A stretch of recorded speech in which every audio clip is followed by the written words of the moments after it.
Hello everyone, and welcome back to a new video. In this video, I'm going to show you guys how you can sell event tickets on Shopify.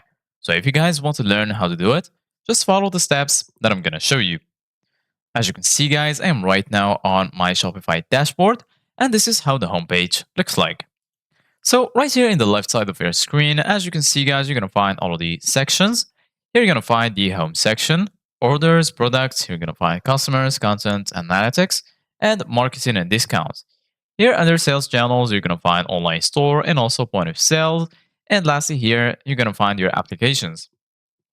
So right now, in order to be able to sell event tickets, first of all, go ahead and click on add apps.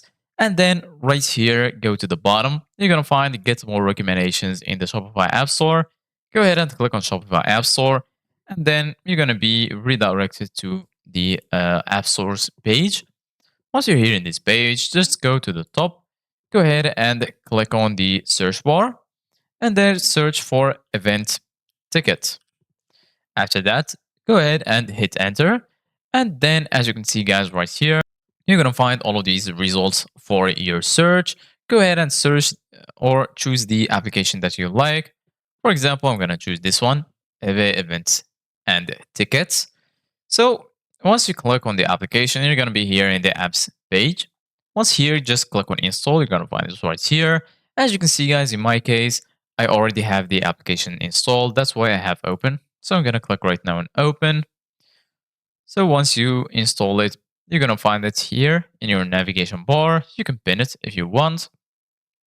And then right here, as you can see guys, in the application, you're going to be able to create an event from here.